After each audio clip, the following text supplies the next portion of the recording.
आप और हम श्रवण कर रहे हैं नवरात्रि के पावन अवसर पर, नवरात्रि के समय पर, नवरात्रि के इस पवित्र अवसर पर, वो शक्ति के समय पर शिव की कथा। नवरात्रि के इस पवित्र अवसर पर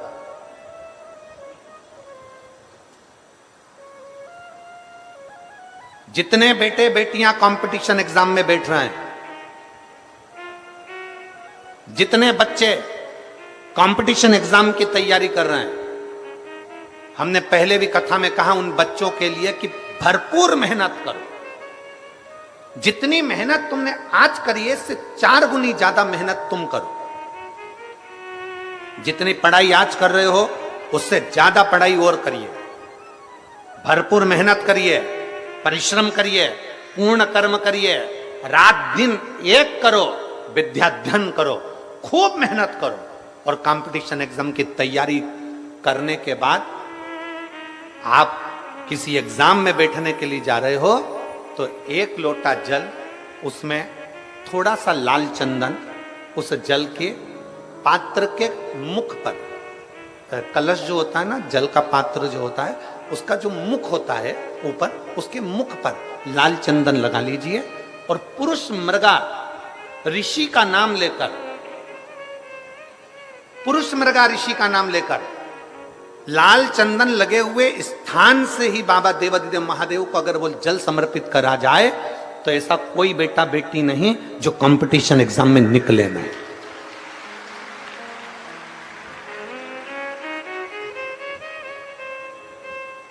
आपके इस पवित्र नवरात्रे में हम आपकी ये पवित्र शिव महापुराण की कथा को श्रवण कर रहे हैं। ऐसी कृपा करो मां, ऐसी कृपा करो देवादिदेव महादेव कि हम जो कामना लेकर नवरात्रे के ये 5 दिनों में शिव महापुराण की कथा सुन रहे हैं, ऐसी कृपा करना भोले बाबा कि हमारी झोली खुशियों से भर जाए और तेरी कृपा हम पर हो।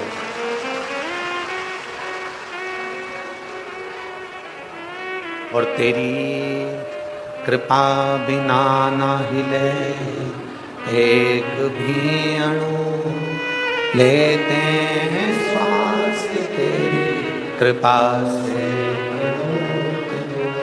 ये उसकी उदारता है, ये उसकी कृपा है, ये उसकी करुणा है, ये उसकी दया है। इन 5 दिनों में नवरात्रि के ये 9 दिन में से अगर 5 दिन आपको और हमको भगवान शंकर की अविरल कथा को श्रवण करने के मिले हैं, 9 दिन में से अगर ये 5 दिन हमें भगवान देवादिदेव महादेव की पवित्र कथा श्रवण करने को मिले हैं, तो बाबा देवादिदेव महादेव को धन्यवाद देना कि हे भोले, हे शंकर, हे त्रिकालदर्शी, हे कैलाशी अविनाशी, ये तेरी कृपा है जो 9 दिन में से कम ये 5 दिन आपने हमको दिए और हमारे उत्तर प्रदेश में ये पवित्र शिव महापुराण की कथा हो। उसको धन्यवाद दो, उसको साधुवाद दो, उससे विनय करो, उससे निवेदन करो कि ये तेरी कृपा से मिले, ये तेरी करुणा से मिले कि भारत की भूमि पर जितने राम जी के मंदिर नहीं है उससे ज्यादा हनुमान जी के मंदिर हैं। आप छोटे छोटे गलियों में जाएंगे, छोटी छोटी जगहों में जाएंगे, छोटे छोटे खेड़े में जाएंगे, छोटे छोटे गांव में जाएंगे, छोटे छोटी कॉलोनियों में, सोसाइटियों में, नगर में, मोहल्ले में जाएंगे तो आप पाएंगे कि भले इतने सारे राम जी के मंदिर नहीं होंगे पर प्रत्येक गली में, प्रत्येक क्षेत्र में, प्रत्येक कॉलोनी में, प्रत्येक सोसाइटी में, प्रत्येक क्षेत्र के अंदर आप श्री हनुमान जी महाराज के मंदिर को पाएंगे, श्री हनुमान जी महाराज के मंदिर को प्राप्त करेंगे। कारण केवल उसका एक कारण है, केवल उसका एक कारण, और वो कारण है हनुमान जी महाराज की सेवा। हनुमान जी महाराज ने श्री राम जी की सेवा इतनी करी, हनुमान जी ने राम जी महाराज की सेवा इतनी करी कि भारत की भूमि पर जितने राम के मंदिर नहीं उतने हनुमान के हो गए, क्योंकि भारत की भूमि सेवा की भूमि है। भारत की भूमि सेवा की भूमि। भारत की इस पवित्र धरा पर, भारत की इस पवित्र भूमि पर जितनी सेवा करी जाए,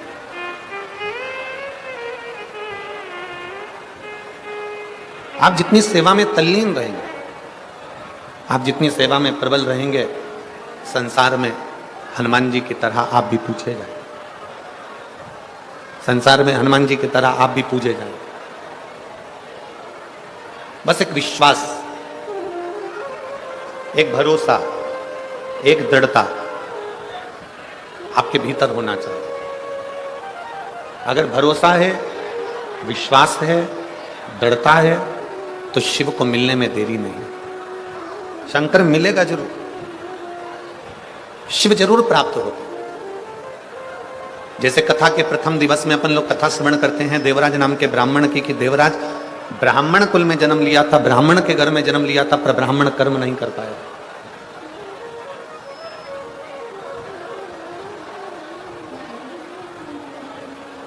अच्छे कुल में जन्म ले लेना, अच्छे कुल में जन्म लेना, और अच्छे कुल में जन्म लेने के बाद भी अगर हम भगवान की भक्ति ना कर पाए, पूरा शरीर प्राप्त कर लिया हमने, हमारे 2 पांव भी हैं, हाथ भी हैं, जिह्वा भी है, नासिका के 2 छिद्र भी हैं, श्रवण शक्ति भी है, नेत्र भी है, सब कुछ है।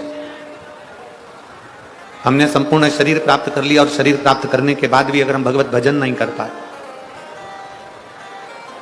संपूर्ण शरीर प्राप्त करने के बाद हम भगवत स्मरण ना कर पाए, तो फिर हमारा जन्म लेना व्यर्थ व्यर्थ। अगर इस मानव का शरीर प्राप्त हुआ है, मनुष्य का देह मिला है, मानव का शरीर प्राप्त हुआ है, तो प्रयास करो। बाबा देवादिदेव महादेव ने आपके और हमारे शरीर को देने में कोई कमी नहीं रखी।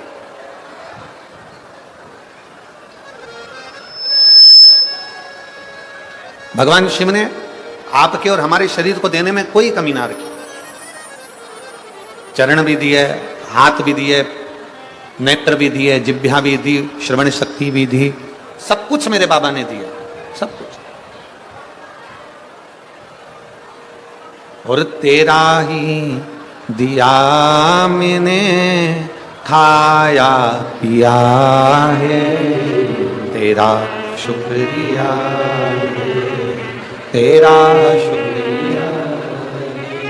मुझे भोले बाबा ने बहुत दे दिया है, तेरा शुक्रिया, तेरा शुक्रिया।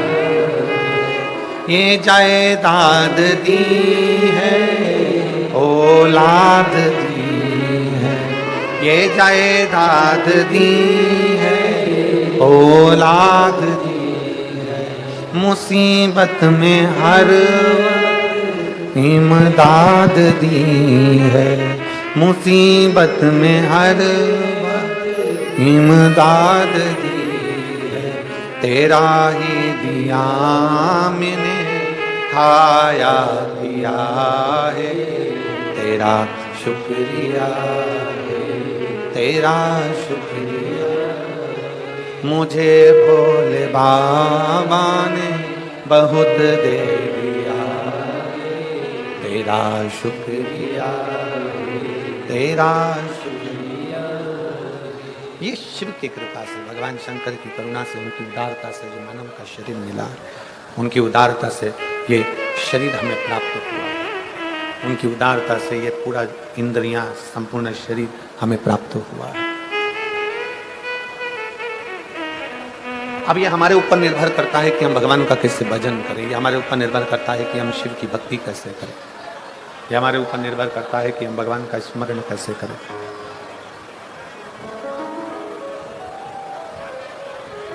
कितने लोग हैं जो भगवान शंकर के मंदिर में 1 लोटा जल चढ़ाने जाते हो? हाथ उठाओ जरा। सभी जाते हो? जाना चाहिए, रख लो हाथ। बहुत बहुत साधुवाद है, जाना चाहिए। सारी समस्या का हल बोल बम का नारा है। आज आप और हम अगर भगवान देवादिदेव महादेव के चरणारविंद तक जा रहे हैं, आज आप और हम अगर भगवान शंकर की शरणागति तक जा रहे हैं, भगवान शंकर को एक लोटा जल समर्पित करने के लिए जा रहे हैं, तो ये निश्चित माने, ये मानकर चलिए कि बाबा अगर आपको अपने दरवाजे तक बुला रहे हैं, शंकर भगवान आपसे अगर एक लोटा जल चढ़वा रहे हैं, भगवान शिव यदि आपके एक लोटा जल को ले रहे हैं,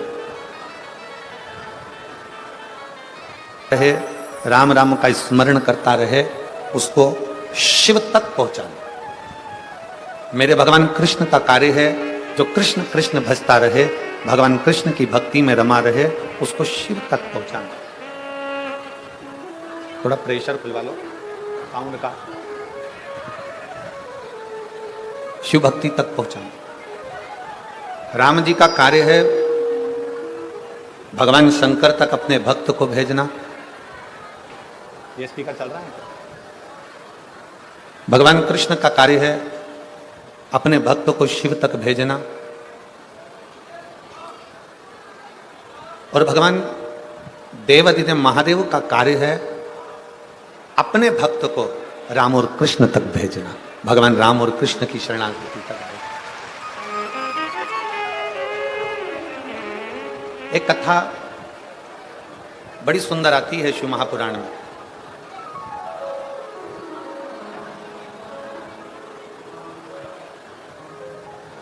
श्री हनुमान शिव महापुराण की कथा को आप और हम श्रवण कर रहे हैं।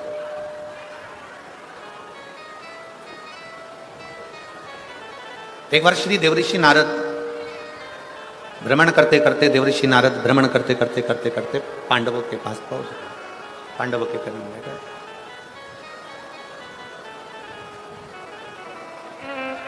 और देवऋषि नारद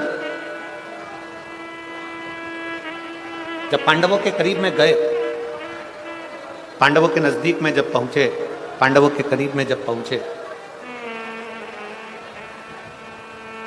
युधिष्ठिर सिंहासन पर बैठे हुए थे। जैसे ही युधिष्ठिर ने देवऋषि नारद जी को देखा, जैसे युधिष्ठिर ने देवऋषि नारद को देखा, युधिष्ठिर अपने सिंहासन से खड़े हुए।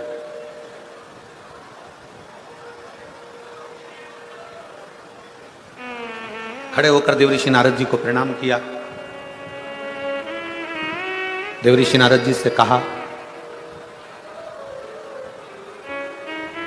कि आपका आगमन कैसे हुआ, आप किस लिए आए, आपके आने का कारण क्या? जैसे आप लोग कथा में बैठे हुए हो, शिव महापुराण की कथा आप श्रवण कर रहे हो, नवरात्रि का समय है, 5 दिन आपको मिले हैं, उसमें कथा का पहला दिन है। आपसे अगर आप यहाँ बैठे हो और कोई आपसे पूछे कि आपका क्यों आना हुआ, किस लिए आना, कैसे आगमन हुआ, कैसे आना हुआ, क्यों आए, तो आप बड़े प्रसन्न होकर भगवान देवादिदेव महादेव का नाम लेकर कहोगे कि भाई हमारे हापुड़ क्षेत्र में, हमारे नजदीक में शिव महापुराण की कथा हो रही है, और हमने सुना है कि जो शंकर की शरण जाता है, जो शिव की शरण जाता है, जो भगवान शंकर की कथा का तत्व ग्रहण करता है, जो भगवान शिव की अविरल भक्ति को प्राप्त करता है, तो मेरा देवादिदेव महादेव उसकी झोली खुशियों से भरता जाए।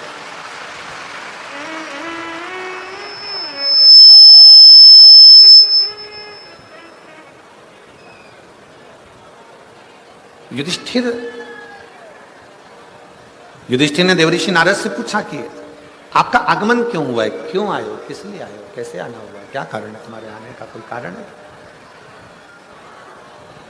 तुम्हारे आने का कारण क्या है, कैसे आना हुआ?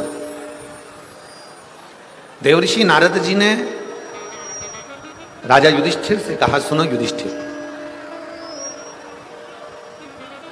मैं अभी भगवान नारायण से मिलने के लिए वैकुंठ गया था। युधिष्ठिर, मैं अभी भगवान विष्णु से मिलने के लिए वैकुंठ गया था, और वैकुंठ में मैं मिलकर आया हूं भगवान नारायण से। उसी वैकुंठ में तुम्हारे पिताजी मिले थे। उसी वैकुंठ में तुम्हारे पिताजी का मिलना हुआ। और युधिष्ठिर, तुम्हारे पिताजी से जब मिलना हुआ तो तुम्हारे पिताजी से जब बात मैंने करी तो आपके पिता बड़े दुखी थे।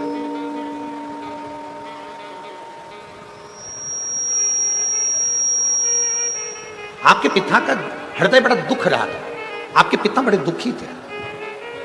बड़े सावधानी से कथा सुनना, जितने भी शिव भक्त यहां बैठे हुए हैं, भगवान शंकर की कथा सुन रहे हो, बहुत सावधानी से सुनो।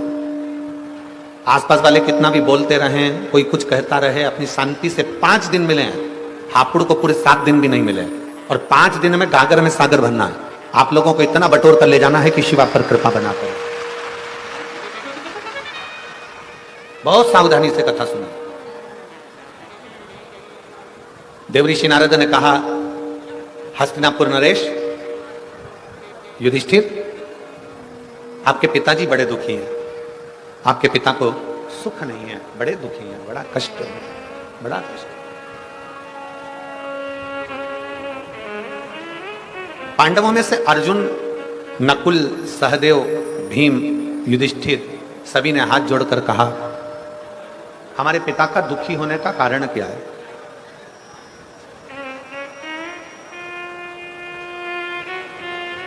हमारे पिता का दुखी होने का कारण क्या है? क्यों दुखी है? किस लिए दुखी है? इनके दुखी होने का कारण क्या है? कहा, हमने आपके पिता युधिष्ठिर, आपके पिताजी से पूछा कि आपके दुख होने का कारण क्या है? क्यों दुखी है? किस लिए दुखी है? आपके दुखी होने का कारण क्या है? तो आपके पिताजी ने कहा कि मेरा दुखी होने का केवल एक कारण है कि जब मेरे प्राण थे, मैं पृथ्वी पर जब जीवित था, जब मेरा मनुष्य का देह था, जब मैं मृत्यु लोक में रह रहा था, जब मैं मानव की देह में रह रहा था, तब मैंने एक संकल्प लिया था कि मैं पृथ्वी पर राजसू यज्ञ करूंगा। तब मैंने एक संकल्प लिया था कि मैं पृथ्वी पर एक राजसू यज्ञ करूंगा। और राजसू यज्ञ होने के पहले, राजसू यज्ञ कर पाता, राजसू यज्ञ तक मैं पहुंच पाता, उससे पहले मेरे प्राण छूट गए। राजसू यज्ञ के पहले मेरे प्राण चले गए।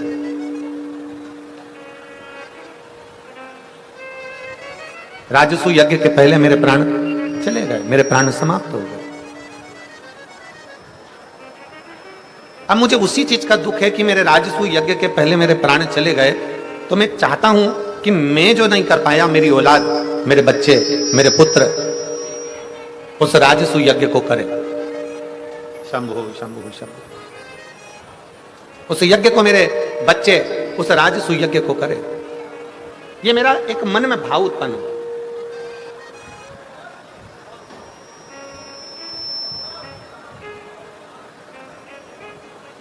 अब देखिए जरा, पांडवों के पिता वैकुंठ में बैठकर अपने हृदय से दुखी हैं कि जो मैं जीवित रहकर नहीं कर पाया, मेरे बेटे वो राजसू यज्ञ मेरे मरने के बाद कम से कम करें। तो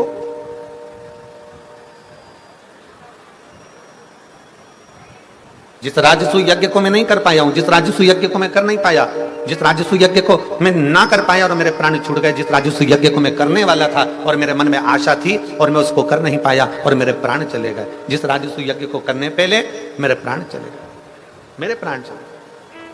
शिव तत्व कह रहा है,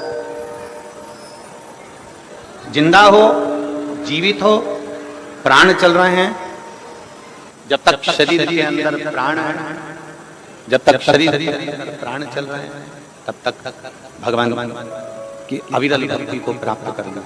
जब तक शरीर में प्राण चल रहे हैं, जब तक भगवान इस शरीर के अंदर प्राणों को चला रहा है, जब तक भगवान शंकर इस शरीर में प्राणों को दे रखा है, तब तक भगवान की अविरल भक्ति को प्राप्त करना। जब तक शरीर चले, तब तक भगवान शिव की भक्ति करो। जब तक शरीर चले, तब तक भगवान शंकर की अविरल भक्ति को प्राप्त। श्वास चल रही है, तब तक भगवान शिव की भक्ति करना। श्वास चल रही है, जब तक भगवान शंकर के विरल भक्ति को धारण, भगवान शंकर का चरित्र कर रहा है, शिव महापुराण की कथा का वर्णन कर रही, जब तक शरीर है, शरीर में प्राण है, तब तक भगवान की विरल भक्ति को धारण करिए। शिव तत्व को अपने भीतर उतारने का प्रयास करें। युधिष्ठिर से देवऋषि नारद जी कह रहे हैं कि आपके पिता दुखी हैं। युधिष्ठिर से देवऋषि नारद कह रहे हैं कि आपके पिताजी को वैकुंठ में भी सुख का अनुभव नहीं है। क्यों? क्योंकि उसका एक कारण है कि उन्होंने संकल्प लिया था कि राजसू यज्ञ करूंगा, और राजसू यज्ञ करने से पहले ही उनके प्राण चले।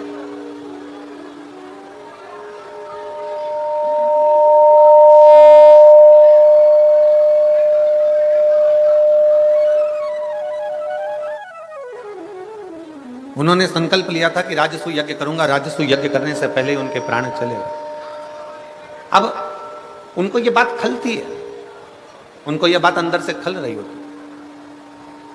इसलिए आप लोगों को कथा में हम बार बार कहते हैं, कथा के माध्यम से आप लोगों को बार बार वर्णन करते हैं कि शरीर है, प्राण है, और शरीर है, प्राण है, तब तक जितना बन सके अपने हाथों से सत्कर्म कर चलो, जितना बन सके अपनी जिह्वा से भगवान का नाम ले चलो, और जितना बन सके इन हाथों से मेरे देवाधिदेव महादेव की सेवा करते चलो, तो जीवन की सार्थकता सिद्ध होगी। बोल बम का नारा है, जितना बने आपसे जितना, जरूरी नहीं। अभी हमने महाराष्ट्र की कथा में वर्णन किया था, नांदगांव की कथा में वर्णन किया था कि यह जरूरी नहीं है कि आप 24 घंटा भगवान के मंदिर में बैठे रहो। नांदगांव महाराष्ट्र की कथा में कहा था यह जरूरी नहीं है कि आप 24 घंटा तीर्थ में जाकर बैठे रहो। नांदगांव महाराष्ट्र की कथा में कहा था यह जरूरी नहीं कि आप 24 घंटा किसी तीर्थ में जाकर बैठ जाओ, किसी देवालय में जाकर बैठ जाओ, किसी शिवालय में जाकर बैठ जाओ, किसी मंदिर में जाकर बैठ जाओ। शिव महापुराण की कथा कहती है सबसे बड़ा आश्रम है गृहस्थाश्रम। संत 1000 माला जपेगा, उसको जो पुण्य मिलेगा, घर में रहने वाला व्यक्ति एक बार मुख से राम और कृष्ण कह लेगा, उतना पुण्य उसको एक बार में मिल जाए।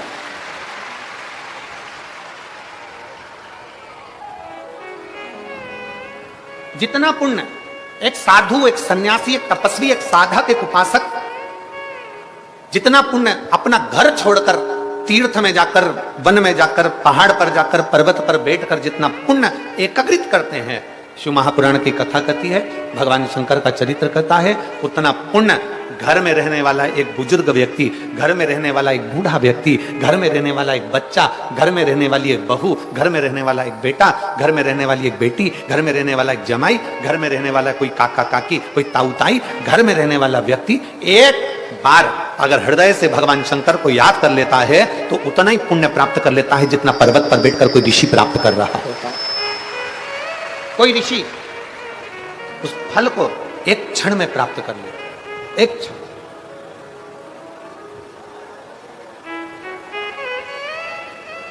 शिव कथा कह रही है, राजा युधिष्ठिर से कहा तुम्हारे पिता ऊपर दुखी हैं, वैकुंठ में दुखी हैं। तुम्हारे पिता से मैं मिलकर आया हूं, उनके आंखों में जल था, दुखी हैं।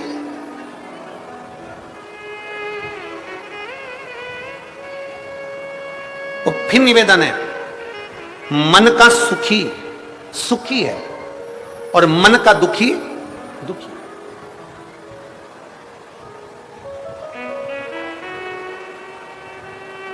एक पति ने पत्नी को नोएडा घुमाने के लिए लेकर गया, पति पत्नी। अब वो नोएडा घुमाने के लिए लेकर गया तो पत्नी नोएडा पहुंची, तो नोएडा में जाकर पत्नी ने देखा कि कितनी सुंदर सराफे की दुकान है, सोने चांदी की दुकान है, इतनी सुंदर दुकान है। तो पति ने कहा क्या चाहती है? पत्नी कहती है मुझे एक सोने का हार दिला दीजिए। एक सोने का हार, ठीक है चल। सुनार की दुकान पर ले गए, सुनार की दुकान पर ले जाकर पति ने पत्नी को एक सोने का हार दिला दिया।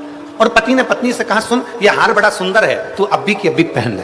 पत्नी बोली नहीं नहीं नहीं, अभी नहीं पहनूंगी, अभी मैं जरा करवा चौथ का व्रत आ रहा है ना, उस दिन पहनूंगी।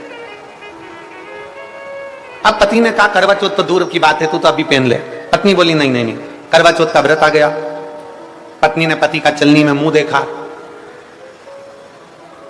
पति का मुंह देखा तो पति ने इसके गले में हार देखा, पर गले के अंदर हार नहीं था।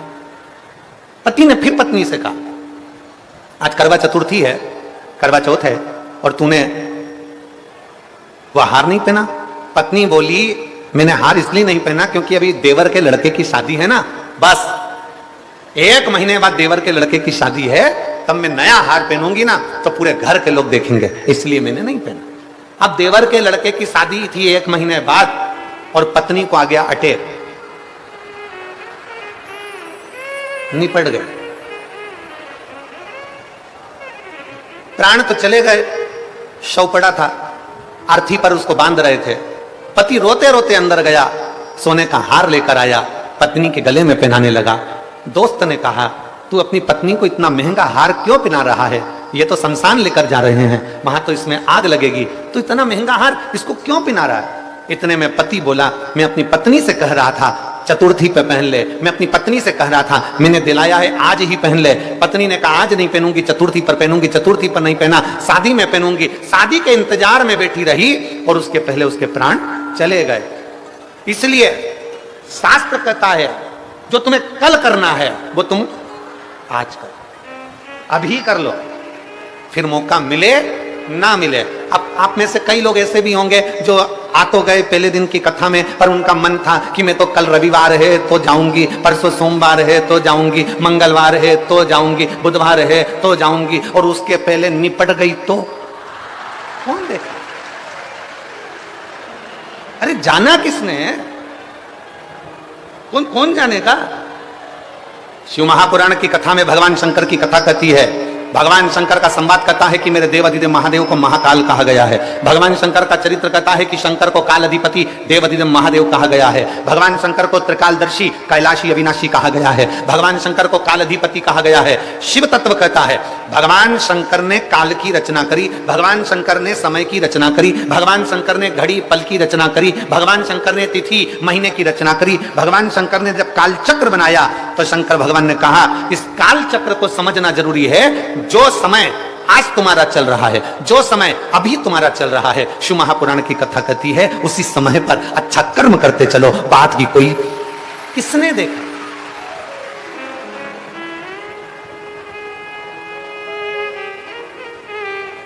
आपके इधर का ही वो भजन है, यहीं हापुड़ के आसपास का वो भजन है, भजन करो भरी जवानी में बुढ़ापा किसने देखा?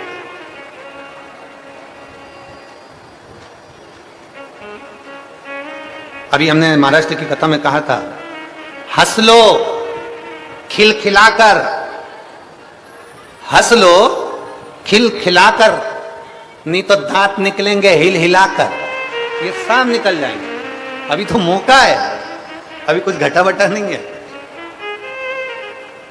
शरीर चले, हाथ पैर चले, तब तक मेरे शंकर के मंदिर जाते रहो।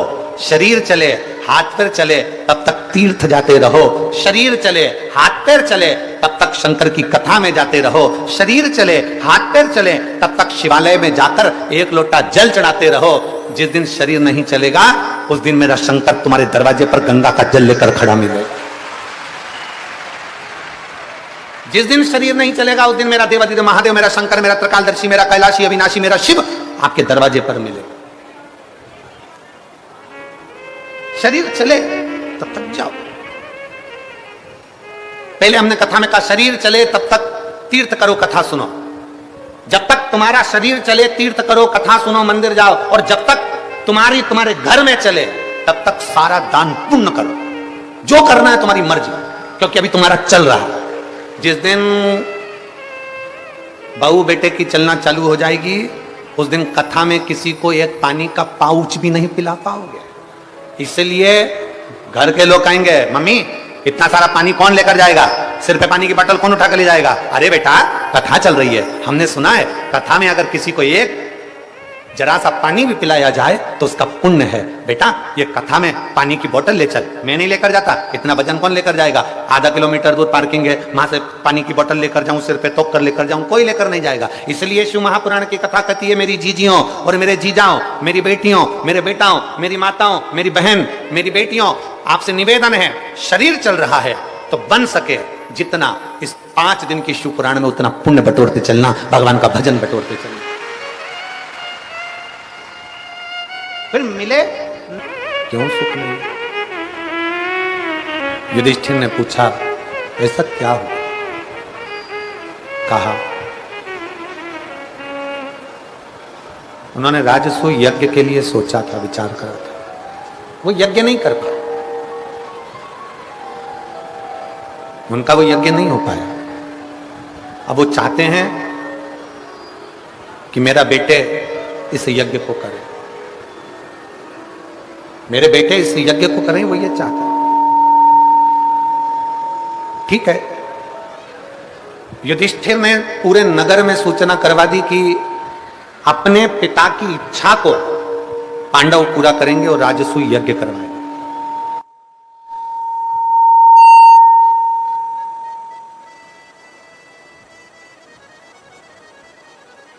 राजसूय यज्ञ करवाएंगे पांडव। तैयारी चालू करी जाए, पूरे हस्तिनापुर में यज्ञ की तैयारी प्रारंभ हो गई, पूरे हस्तिनापुर। शिव महापुराण की कथा कहती है यज्ञ की तो तैयारी हो गई, पर यज्ञ कराएगा कौन? राजसू। शिव महापुराण की कथा कहती है दक्ष प्रजापति का यज्ञ इसलिए खंडित हुआ था क्योंकि उसमें शंकर नहीं पहुंचे थे, शिव नहीं पहुंचे थे, इसलिए वो यज्ञ खंडित हो गया। और हस्तिनापुर के अंतर्गत जब यज्ञ की तैयारी हुई तो भगवान कृष्ण ने युधिष्ठिर से कहा कि इस यज्ञ को कराए कौन?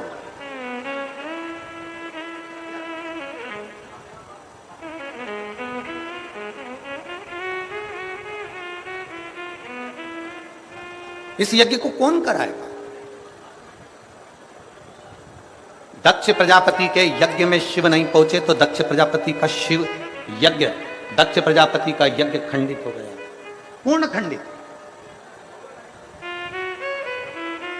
शिव महापुराण की कथा कहती है आप अगर शंकर के मंदिर में 1 लोटा जल चढ़ाने नहीं जा रहे हैं तो शिव महापुराण की कथा कहती है कि आपके घर के सामने से अगर कोई मंदिर 1 लोटा जल चढ़ाने जा रहा है या जल चढ़ाकर आ रहा है, उसके मात्र मुख का भी दर्शन हो जाता है तो अश्वमेध यज्ञ और राजसूय यज्ञ का फल प्राप्त हो जाता है।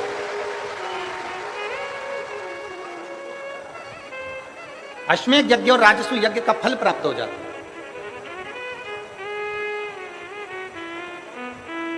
अब जरा विचार करिए, भगवान कृष्ण पूछ रहे हैं इस यज्ञ को पूर्ण कौन कराएगा? बिना शंकर का अगर कोई भक्त नहीं मिला, शिव का कोई भक्त, कोई ऋषिवर, कोई गुरुवर, शिव भक्त मिल जाए तो वो यज्ञ पूर्ण कराए। इस यज्ञ को पूर्ण कोई शंकर का भक्त ही करा सकता, शिव भक्त। एक पत्र है, देखिए,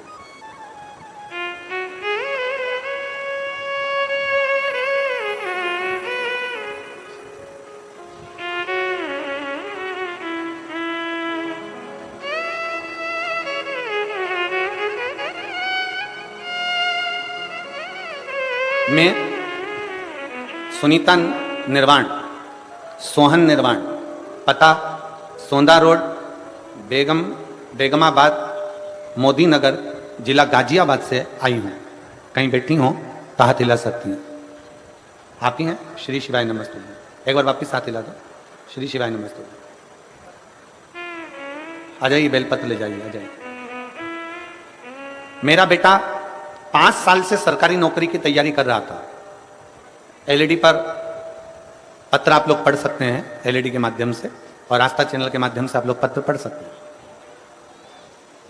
अनीता निर्वाण, सोहन निर्वाण, पता सोंदा रोड, बेगमाबाद, मोदी नगर, जिला गाजियाबाद। मेरा मोबाइल नंबर ये है। मेरा बेटा 5 साल से सरकारी नौकरी की तैयारी कर रहा था, लेकिन पेपर देने के बाद भी उसका कोई रिजल्ट नहीं आ रहा था। उसने प्राइवेट नौकरी करने के लिए मन बना लिया और सबके बहुत ताने सुनने पर उसने प्राइवेट नौकरी करने का दिल बनाया। तभी मुझसे पूछते, मेरे बेटे से पूछते, इतनी तैयारी कर रहा था, कोई रिजल्ट नहीं आया इसका, इसकी सरकारी नौकरी नहीं लगी। हम सब उदास हो जाते मन दुखी हो जाता है। मेरी बहन ने मुझसे कहा कि सावन के महीने में सीहोर वाला महाराज पार्थिव शिवलिंग का पूजन कराता है, तू अपने बेटे से बोल कि घर में बैठकर ऑनलाइन शिव महापुराण के अंतर्गत पार्थिव शिवलिंग का पूजन करे। हमने गुरुजी 2023 में बेटे से पार्थिव शिवलिंग का पूजन कराया। बेटे ने उसी दिन से शंकर के मंदिर जाना प्रारंभ करा और बाबा देवादिदेव महादेव की मैं कृपा का क्या वर्णन करूं गुरुदेव। 5 साल से नौकरी की तैयारी कर रहा था। उसी बीच में नवंबर के महीने में 2023 में कोसी कला मथुरा में आपकी कथा हुई। मैं मेरे बेटे को लेकर कथा में पहुंच गई। आप कहते हो कि कथा के पंडाल में अगर एक दिन की भी कथा सुनी जाए और बाबा से दिल से विनती करी जाए, जब श्री शिवाय नमस्तुभ्यम बोला जाता है, उसके पीछे नेत्र बंद कर बाबा से प्रार्थना करी जाती है, वो प्रार्थना बाबा स्वीकार करता है।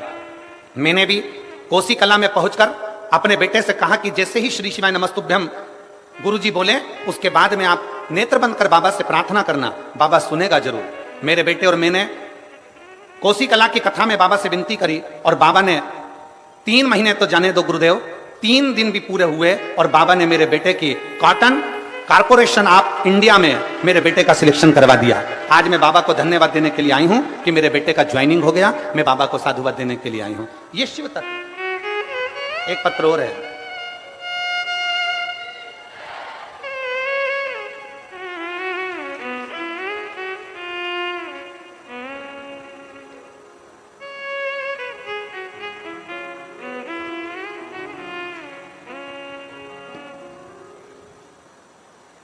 इसमें उनका नाम नहीं लिखा है शायद इस पत्र में, किसी माँ ने लिखा है। पत्र जिसने लिखा है पत्र देखकर पहचान जावे तो खड़ी हो जावे। ये पत्र जिसके यहाँ 14 साल बाद संतान की प्राप्ति हुई है, आप ही का पत्र है। बाबू आया है क्या? साथ में बच्चा आया है? लिया उसको, लिया। मैं बाबा का क्या वर्णन करूं गुरुदेव। 14 साल हो गए थे, पुत्र रत्न की प्राप्ति नहीं थी। मेरे पेट में रसोली हो गई थी, गांठ। डॉक्टर ने कह दिया था इसका ऑपरेशन जरूरी है और ये रसोली कोई साधारण सी नहीं है। हमने डॉक्टर के कहे अनुसार गोलियां तो ली पर रसोली समाप्त नहीं हुई। बाबा के मंदिर में जाना चालू करा और प्रदोष काल में शंकर जी के मंदिर में दिया लगाना प्रारंभ करा। आप कहते हो कि प्रदोष काल में शाम के समय शिव के मंदिर में अगर दिया जलाया जाए, सफेद आंकड़े की जड़ का प्रयोग करा जाए तो बाबा देता जरूर है। और आज मैं बाबा को धन्यवाद देने के लिए आई हूं कि मेरे बाबा ने 14 साल बाद मुझे पुत्र रत्न की प्राप्ति कराई। मैं बाबा को यहां धन्यवाद देने के लिए हूं। ये शिव तत्व है, शिव ओघड़ी है। और तेरी कृपा बिना न हिले एक भी अणु, लेते हैं श्वास तेरी कृपा से तनु। बखान क्या करूं मैं राखों के ढेर का, चपटी भभूत में खजाना कुबेर का। हे गंगधार मुक्ति द्वार ओंकार तू, भोले ओंकार आयो शरण तिहारी शंभु तार तार।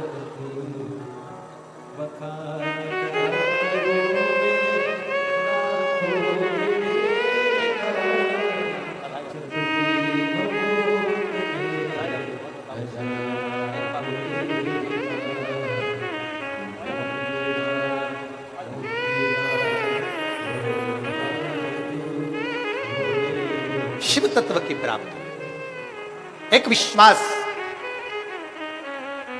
भगवान कृष्ण ने कह दिया कि इस यज्ञ को, राजसु यज्ञ जो तुम कर रहे हो उसको पूरा कौन कराए, पूर्ण कौन कराए?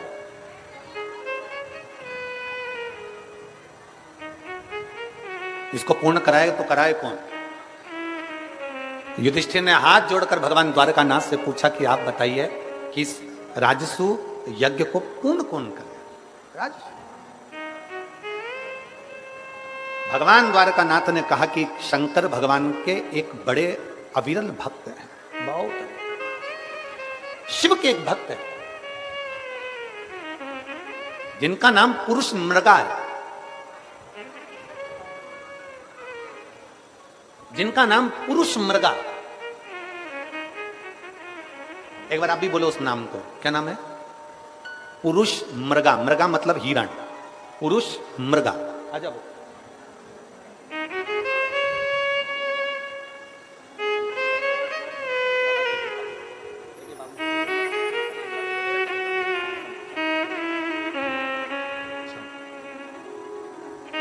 उसका नाम पुरुष मृगा, पुरुष मृगा।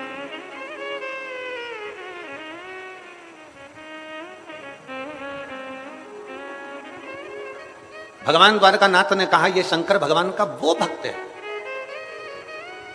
जो संसार के जितने शिवलिंग है उन शिवलिंगों की आराधना बैठकर करता है। ये कोई साधारण मनुष्य नहीं है, इनका नाम ऋषि पुरुष मृगा, ऋषि पुरुष मृगा, ये ऋषि हैं।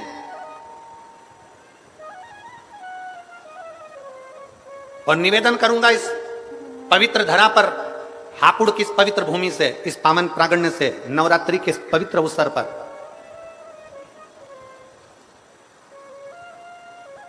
जितने बेटे बेटियां कंपटीशन एग्जाम में बैठ रहे हैं, जितने बच्चे कंपटीशन एग्जाम की तैयारी कर रहे हैं, हमने पहले भी कथा में कहा उन बच्चों के लिए कि भरपूर मेहनत करो। जितनी मेहनत तुमने आज करी है इससे 4 गुनी ज्यादा मेहनत तुम करो। जितनी पढ़ाई आज कर रहे हो उससे ज्यादा पढ़ाई और करिए, भरपूर मेहनत करिए, परिश्रम करिए, पूर्ण कर्म करिए, रात दिन एक करो, विद्याध्ययन करो।